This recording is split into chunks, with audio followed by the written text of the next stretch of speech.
こんにちは、バミコです。お元気ですか？ご視聴ありがとうございます。今回はクリームチーズが入ったちょっと固めのイタリアンプリンを作ってみました。手持ちのバーミックスとオーブントースターで簡単にできますよ。最後までご覧いただければ嬉しいです。まずカラメルを作ります。カラメルの途中に少し必要なのと、オーブントースターの蒸し焼きに使いますので、お湯を 500cc ぐらい沸騰させておいてください。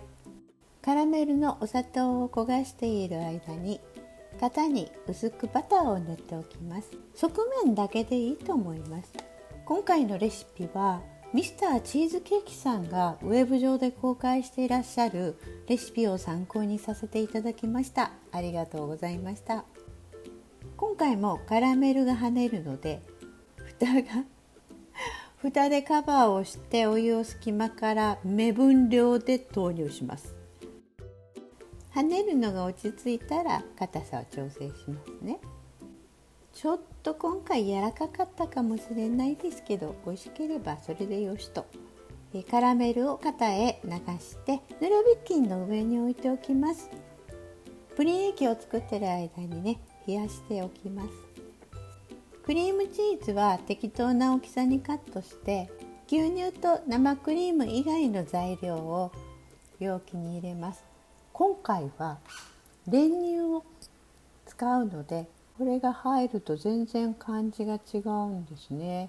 ちょっとびっくりしました。練乳大好きなんではい、牛乳と生クリームはレンジで50度ぐらいに温めておいてください。蒸し時間が短くて済みますのでね。バーミックスはミンサーというアタッチメントで攪拌します。本当に一瞬で混ざるのですごく楽ちんですね。バニラエッセンスを入れておきますね。ちょっと多めの方が美味しいですね。温めておいた牛乳と生クリームを加えてさっと混ぜます。うちのオーブントースターの天板は屋根型になっているので、キッチンペーパーを2つ折りにして引きました。できたプリン液を流したらオーブントースターへ入れます。予熱はしておく方がいいですね。オーブントースターの天板には沸騰したお湯を注いでおきます。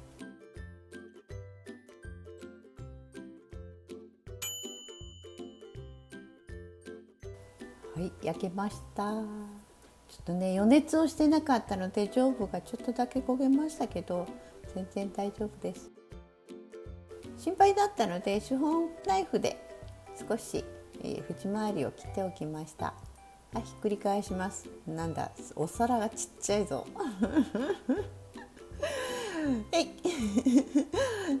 上手に振らないとカラメルが飛び散るので気をつけてくださいね。大丈夫でした。無事でした。はい、できました。すごい綺麗です。美味しそうですね。はい、固めですね。ちょっと固めのイタリアンプリン、美味しかったです。ちなみにちっちゃく切って冷凍庫で凍らしてみました。話題のアイスバーに似た味ですごく美味しかったですよ。凍らせるのだったら少し甘めにした方がいいと思います。